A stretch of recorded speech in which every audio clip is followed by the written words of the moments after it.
Well, good morning, my friend. It is Monday morning, and welcome to the Pastor's Podcast. A new week. We're starting out here last week of July, and I'm hope that you had a wonderful Lord's Day. And yesterday here at Maranatha Baptist Church, we had a great day.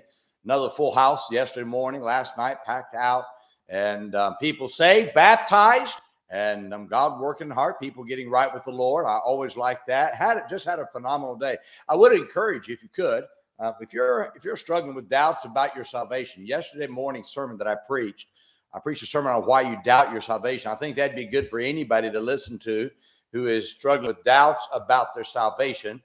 I think it would help you to settle those doubts, and it's a very stable sermon that will kind of walk you through why the doubts are there and what kind of salvation you have. Satan's always after your salvation, so I'd encourage you, if you could, get a chance to listen to it either on my YouTube channel or on the church website under our sermons. Either way, I'd encourage you to listen to that if you struggle with doubts in your salvation. And if I could ever be a help to you after you listen to it, you message me and I'll make sure that we get with you and talk to you some about that. But I know that there's several that struggle with that. And I want to get those struggles over with because we need to have the confidence that we're saved. And this sermon will certainly help you with that. Well, I want to talk to you today about dangerous times. In Nehemiah chapter 8, or chapter 9 and verse 28, the scripture says, "But after they had rest, they did evil again before thee. Therefore leftest thou them in the hand of their enemies, so that they had the dominion over them. Yet when they returned and cried unto thee, thou heardest them from heaven.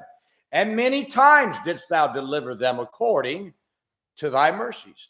Now, there are several dangerous times in the Christian life that every believer must guard against if they don't want to fall in sin or walk away from the Lord.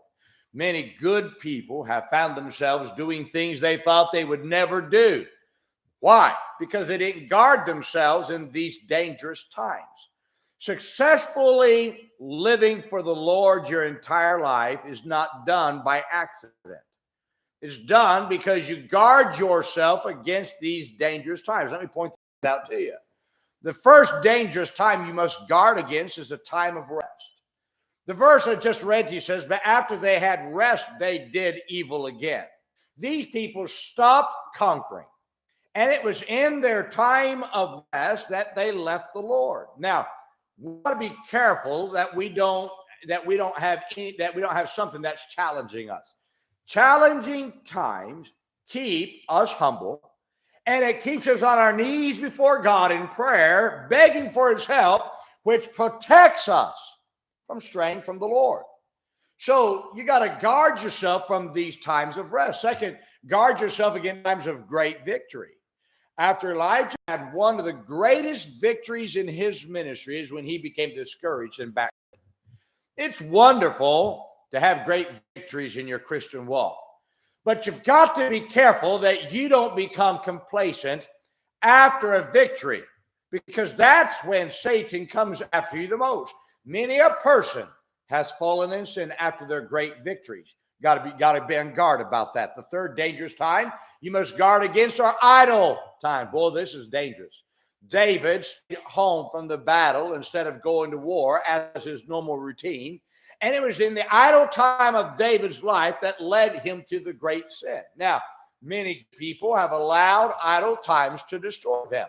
Idle time is often the devil's greatest weapon to destroy strong people.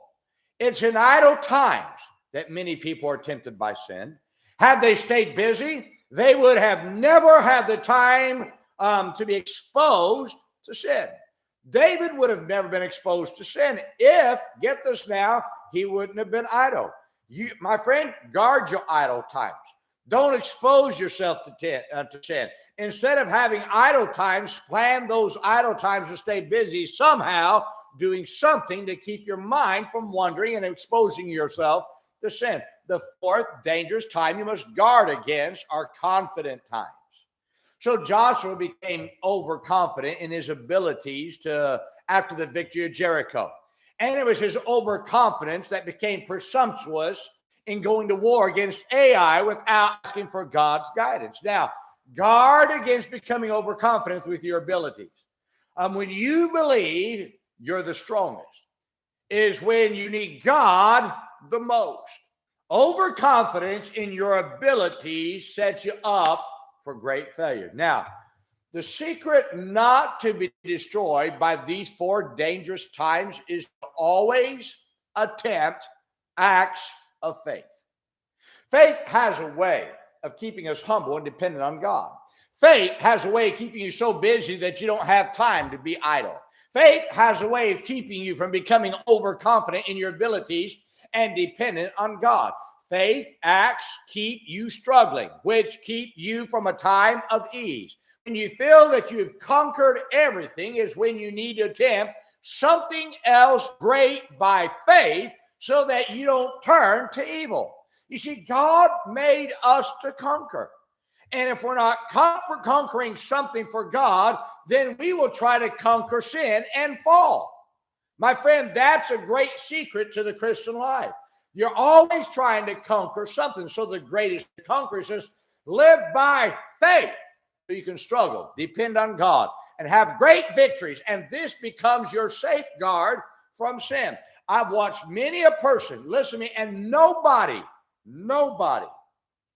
is incapable of doing these things. Everybody is capable of falling. So we've got to guard against these dangerous times. We've got to watch out for these times of ease and idleness and great victory. We've got to watch out for those things. My friend, one of the greatest secrets in life, get yourself so busy doing something great for God that you never have those times. And that struggle is where you find victory over sin. My friend, that's the secret. Stay busy. Get yourself in a church where you can stay busy for the Lord and you stay busy for God. You can conquer these things if you just stay busy. Well, I hope this is a great help to you. Now let's remember today, be good to everyone. Everyone's having a tough time. Have a great day, my friend.